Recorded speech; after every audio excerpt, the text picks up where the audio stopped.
From the New Rochelle TV studios in New Rochelle, New York, this is the Progressive News Network, Voices from the Grassroots of Westchester. Hello, I am Howard Horowitz, your host for today's show, and welcome to our broadcast. For those not familiar with the Progressive News Network, our programs are taped live at TV studios in White Plains and New Rochelle. Our focus is on economic, political, and social issues affecting all working people and the diverse communities of Westchester, the nation, and the nation. What grassroots advocates and you can do to address those issues is an important focus. You can find out more about our network on the web at www.progressivenews.net. Today, on May 15th, 2025, we speak with Lisa Burton, a resident of New Rochelle, a member of NUROR, New Rochelle Against Racism, and an activist for environmental justice. Lisa describes herself as an accidental environmentalist and is here to talk to us about environmental justice and sustainability initiatives here in New Rochelle, in Westchester, and beyond. Tonight, before turning to Lisa, I want to remind our audience of their political power to further the cause of excellence in public education. Next Tuesday, May 20th, is the vote on school budgets in most every school district in Westchester and for candidates to serve on the boards of education and in some places for library trustees. This is a crucial election to ensure excellence in our schools and to ensure that those making decisions that impact our children reflect the multiracial, multi-ethnic composition of the community. It is your responsibility to make your voices heard by getting out to vote on May 20th. Your local voting places are open from 7 a.m. to 9 p.m. on Tuesday, May 20th. At the Progressive News Network, we also encourage you to vote yes on the budget.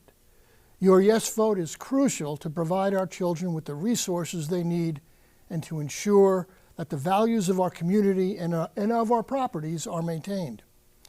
All residents, whether you own a home or you rent, whether or not you have children in the schools, are eligible to vote. Please vote and exercise your power for you, your families, and for your children. With that, I turn back to Lisa. Lisa Burton, I want to welcome you once again to the Progressive News Network, Voices from the Grassroots of Westchester. Lisa, please introduce yourself and talk to us about yourself, your life experiences, and your current work with NUROR on environmental and other social justice issues. Bottom line, please tell us your personal story. Thank you, Howard, and thank you for inviting me this evening. As you said, I am Lisa Burton. I am almost lifelong resident of New Rochelle. I've been here since I was 9 years old. And my parents moved here for what everyone says about New Rochelle: better opportunity, the great schools, the beautiful neighborhoods that we have here. I'm a mom of 2.5. I have a bonus daughter and 2 grown sons. I am married for almost 35 years now. Nice. And I am a proud product of the New Rochelle school system. I went to Bryn Mawr College, where I graduated with a degree in English and political science. And I worked as a paralegal and then worked my way up to being what is called a professional manager of a large law firm. I retired and then came out of retirement to work for my friend Damon Moore as his part-time legislative aide up at the county, which was great work. And so he was a county legislator. yes, And you were in your position at? I was his part-time paralegal. Well, not paralegal. His part-time legislative aide. I shared the role with a good friend now. She did Eastchester. I did New Rochelle. And he represented New Rochelle and Eastchester. Half of New Rochelle and all of Eastchester and Tuckahoe, the village of Tuckahoe. I wanted to see how the sausage got made, and it was a great experience learning about the various levers of government and how one can make a difference if one puts themselves out there and cares about the community. And I so appreciate that opportunity that I had with him. Civically, I've been involved in New Rochelle with the Zonta Club of New Rochelle, which is a international women's organization that their mission is believing in empowering women and making a better place for women and girls and ending gender-based violence. Does Zonta stand for anything, or is it a name that means something? It was a bunch of suffragettes in Buffalo who came up with the name. They decided it was a Sioux name meaning trustworthy and honest. Apparently, these professional women in 1919 went to work with Kiwanis and were told because they were women they couldn't join. So they formed their own organization and pretty soon pivoted from a professional women's organization to a more grounded in the community organization. And so the club in New Rochelle is going to be 100 years old. Wow, and I had never heard of that club, so thank you. And that's pretty much what I said when I joined. I had never heard of them, but they quietly do great work. They offer scholarships in STEM, business, and in leadership for young girls, and I've been really proud to be associated with them. I wound up being the governor for the entire district from Long Island down to Virginia Beach for 2 years, and it was a great experience. And that's how I found New Roar, by working with Zonta when My Brother's Keeper came about, and they had put the call out to the community that we wanted to be a My Brother's Keeper community. I joined as a member of Zonta thinking that if we could influence how young men are raised and socialized, that we could make a dent in the issues. That's the Brother's Keeper. My Brother's Keeper. Mission. Right? Yes, that was one of the milestones. Milestone 6 was safety and second chances. And I met some great folks, and they kept saying, you should come to New Roar. New Roar? And I said, yes, New Rochelle gets racism. It's like, I've never heard of them. It took me a while, but when I went there, it was just so eye-opening, the whole notion that racism is a construct that can, that took 400 years to create, and that it can be undone, was something I found fascinating. And the rest, as they say, is history. All right, so let's be specific. How did you come to be a social justice advocate?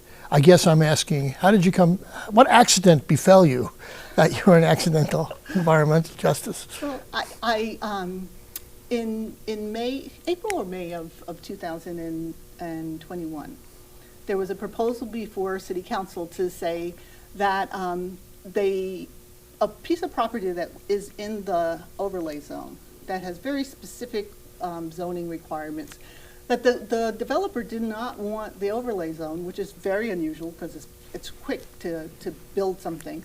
They wanted to go back to the original commercial zoning, and they wanted a change in that amendment to allow a drive-through next to residential property. Up until this point, it has been... So all we have to know about the overlay is that it didn't allow this. It would not allow it. They needed to have a zoning change. Go ahead. Spot zoning is what they call it.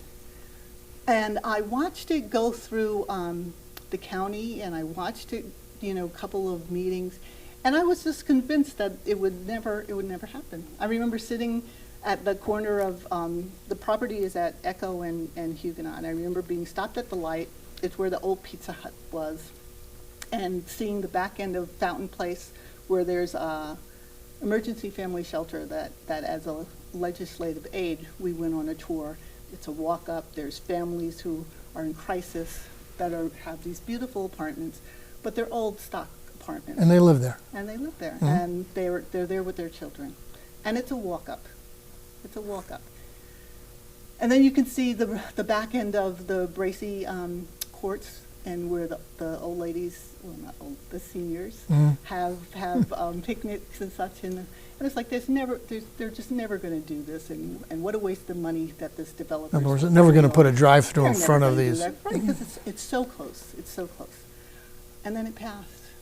It passed unanimously through City Council, and then went on to the Planning Department, and that just energized me. We at New Roar go with the principles of the People's Institute. So part of it is like learning your history, learn from history. So we started doing this deep dive into what does it really mean when the Black community is under assault by environmental hazards. Is this the first time? Certainly not. And so we did these learning modules. We found people who had a vested interest in knowing the history of the Black community, and it's fraught with environmental racism. So we did learning modules. We reached out. Our congressman at the time, Congressman Bowman, put us in touch with the environmental protection regional folks. And who knew there's an environmental justice component from the Clinton era that is available to anyone. And they had these beautiful maps that told you all of the environmental actions that had to happen to do a cleanup in our communities. And it was, if you put a redlining map, those were the maps from the 1930s that basically told you what were Black communities, what were thriving, communities that you can invest in and communities you should stay away from. Anybody who had, any block that had a Black person was deemed risk. It had nothing to do with the property, it had all to do with the people. Redlining. Redlining. And so if you took a redlining map and you looked at the environmental hazards from the EPA, it's almost an exact overlay. And if you put on top of that the maps about asthma rates, it's one for one. So it is common knowledge, at least in the Black community, that if you want to know where a thriving Black community was in the 1940s and 50s that is no longer there, go along the interstate, because those were the places that this would run through. So going back to Starbucks. Right. So this property that they wanted to build a Starbucks was right in the middle of a tri-cluster of spot zoning. There's a Webster Bank that has a drive-through. 2006, the county said, bad idea. You want a walkable city. It's really close to where people live. Bad idea to have a drive-through. The planning department approved it. The Audi dealership, which is where the old Stop and Shop was, underground, could be a terrible hazard, because not only were they selling cars, they were servicing cars.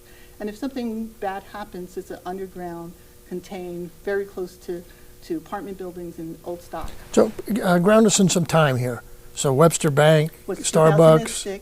2006 was Webster. Okay, so we've gone backwards now in Yep. time a little bit. Yep. So you delved into the history now Right. that you lost the Starbucks Starbucks. battle. Yes. You went back to see, is this a pattern? Or is Yes. this? Yes. So 2006, they did this. The Audi dealership was right before COVID.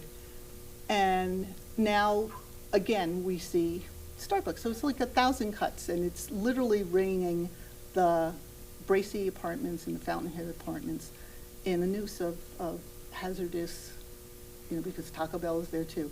So the traffic patterns, these drive-throughs, it was so apparent that it checked all of the boxes of what is considered environmental racist, because the people in that community who are Black and brown and of middle or low income didn't count. So we made this presentation in front of the planning board. We had these learning modules, and still we lost. This was learning modules, not in general. This was about New Rochelle. It was about New Before Rochelle. the planning board of New Rochelle. Yes, This is what your city looked like, what it looks like now, and this is what has happened to the Black community. yes. And we had doctors, we had environmental lawyers, we had all of these experts come, and still we lost. So in the face of bureaucratic losing, we decided to employ Dolly the trolley and have a trolley tour to make, because some people are visual learners, so we were trying to give everyone the benefit of the doubt. If they just saw what we saw and heard what we learned. So you moved away from the official meetings of the city council and the planning board and turned to the people. Yes. And this tour, again, what was it called again? It was the Environmental Racist Trolley Tour. And we got Dolly the trolley to come out from Jersey and pick us up in front of Bethesda and go around town. And when was this? This was in October of 2021.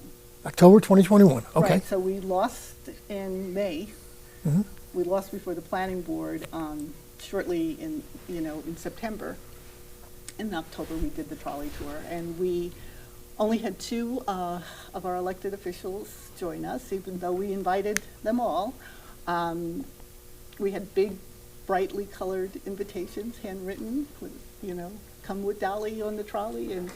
But what was important to us was that we had seniors on our trip who knew New Rochelle before Memorial Highway, who grew up here, who were young people in the 30s and the 40s, who went to Lincoln School, who saw the destruction of the community from the I-95 coming, Memorial Highway coming. So now we've moved from Starbucks, a more recent struggle and loss. Now we're going back in history to when this part of New Rochelle that's called Memorial Highway was built as some kind of highway link, and that either destroyed or impacted I'll let you take it from here, a black community. And right. So before Memorial Highway was built, there were homes there. There were 300 homes there. Before where the Toyota dealership is, that whole Cedar area, there were over 500 homes and businesses there. The 1960s and 70s decimated those portions of the black community. The urban renewal that and they still have the pictures of it, devastation. And back before the 1968 housing laws were changed, if you lost your home in the black community, it wasn't like you could move somewhere else. There were still restrictions on where people would allow black people to live. So the choices were very narrow, and that's how we got Bracy Apartments, was because they moved everyone into Bracy because not everyone could find. From these 500 home communities that got destroyed, you had to go into public housing because there weren't enough apartments at that time to absorb the people who had lost their homes, who were living in apartment buildings. And that is the story that no one tells. And it's the story of the trolley tour. That is what we wanted to highlight on the trolley tour, that because we had pictures. There are these beautiful pictures of what New Rochelle used to look like, streets that no longer exist. And so we put them on a QR code, and people could take a picture and see, while they're sitting there, the Toyota dealership, what it looked like to be on that portion of Huguenot that's tree-lined with streets, with narrower streets, with people walking. And I think that we forget that it is not by accident that these things happen. That there's a script that keeps repeating itself when it comes to the removal of black people, the removal of black homeowners, the encroachment of commercial interests on communities of color. And that was a story that we wanted to tell, to say it's not just Starbucks. It was never about we hate spice lattes. It was 1,000 cuts are killing our community, and we need to stop. And has the story been told? Does the bureaucrats and the politicians know the story or pay any attention to it? They know the story. Okay. They do know the story. They might not have known it before. They may not have known it before, because clearly not everyone knows this story. I think that is the job of organizers. And organizers who have a very clear understanding of what should be, because I think we all look at things and don't really see it. That there's a term of art that says when you look at something, there's actually blind spots, but your eye and your mind will cover it up, and in doing that, we actually don't see what's in front of us. And the specious nature of racism is that it's everywhere, but it's nowhere at all. So now that we've got this history, it's been exposed. We don't know how much it's been absorbed, but that's my question. So where do we go from here? What's going on right now in New Rochelle? Well, how is your work related to what's called the Green New Rochelle initiative? Well, I would never be so bold as to take credit for that, but the language is there. The language is out there, and in a time when people are shying away from the issues of equity, it's great that the city is including that in its plans. But the devil is always in the detail, right? So while it's clear that the city wants to be impactful and be transformative, we have this, they're going to plant 300 trees, right? They're going to help make a green canopy in parts of the city, which is great. But if you're only going to look at the places where there have been trees that have been knocked down, as opposed to places that don't have trees and have never had trees or had those trees removed and concreted over, then we're missing the mark. If we are only looking at places that we want to beautify, as opposed to protecting the folks that are living here and have had their zoning change. Right now, Bracy, which is the last of our New Rochelle Municipal Housing Authority properties, completely owned by the authority, is zoned in a commercial district, and without protest or anything else. It just a flip of the pen, and it's been changed. So there's a whole lot of stuff that can happen now that these families are in a commercial zone, and we have to stop that. All right. What is your assessment about the potential success of that fight, of that stopping? How does it look to you, being an activist and being up against whatever the being powers an activist, but also an optimist. I believe that we have allies on city council. I believe that they are actually listening to when people present.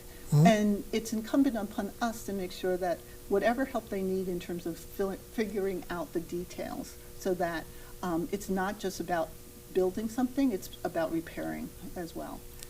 So we're trying to get from the performative, including it, which is an achievement. I understand that there's a clause that says ensuring a greener, more equitable future for all residents, especially those most at risk.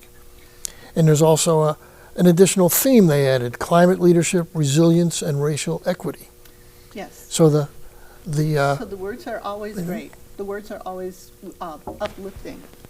But the fact of the matter was that New Rochelle declared itself a green community, and then 2 weeks later changed the zoning codes to allow for a drive-through against multifamily housing.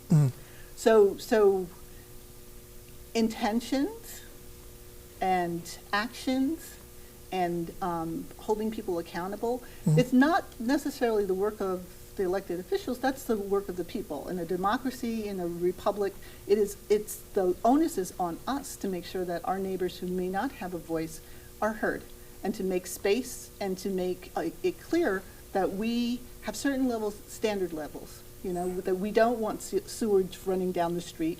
We do not want air pollution. We do not want clusters of asthma. We do not want heat maps. We do not need additional ways in which cars can drive through our neighborhoods. We want what we have. The difference between Beachmont Avenue and Beechwood Street should not be as profoundly different for the residents. And until we can close that. And what is the difference?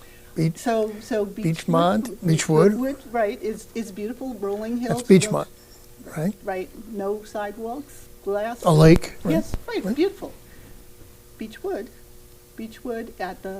there are homes there, but there's also heavy industry, and at the bottom of it is where a lot of what had been at the city yard is, and that's where the food recycling center is, which smells very interesting in the summertime. So we should close that gap.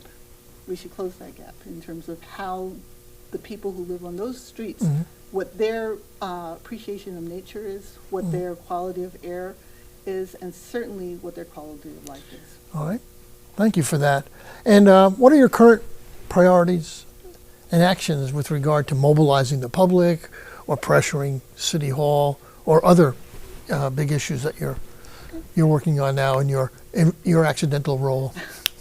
So during my accidental role, I've met some great people. Raya Salters is doing amazing work with her Air of Truth. It's an exhibit with high school kids who are reading the data that has been made available by the state. I'm cheerleading Carmen Glenn and Jonathan LaRosa, who are science teachers who have this wonderful project in connection with the Youth Bureau during the summer. They put kids in kayaks and they go out on Long Island Sound and study nature and study the quality of our water. And all of this because Carmen came on the trolley tour. So, you know, we lost the battle, but we haven't lost the war. And so getting young people involved and getting the average citizen to see what should be obvious and say, why is there a gasoline station attached to an apartment building? Like, who thinks that it's a good idea? Yeah.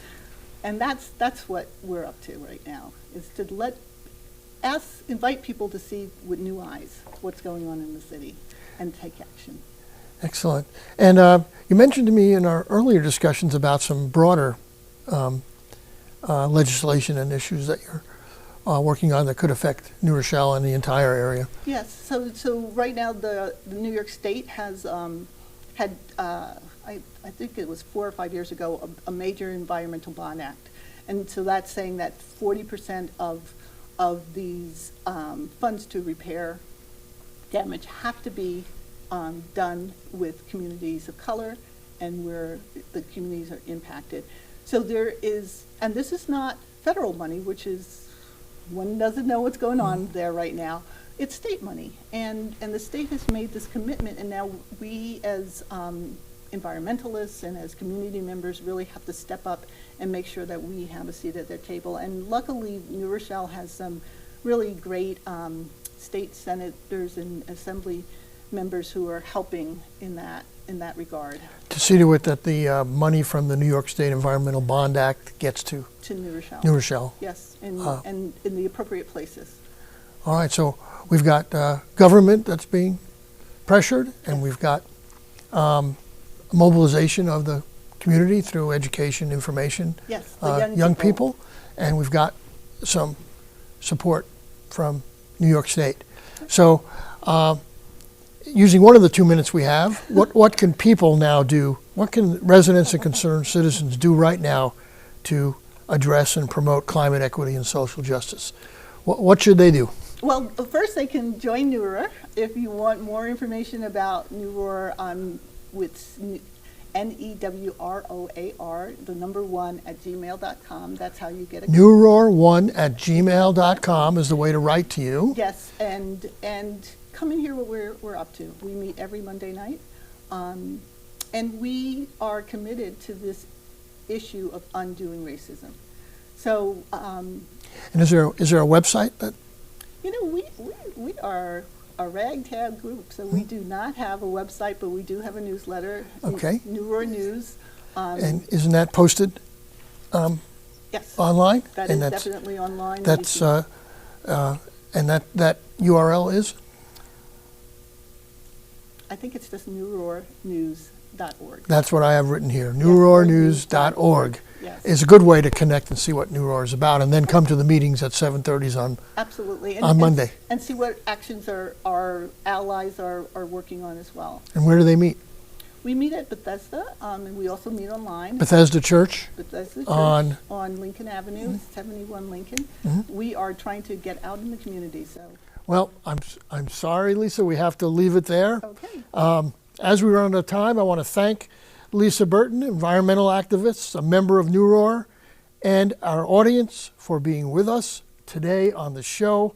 And please view this show on progressivenews.net.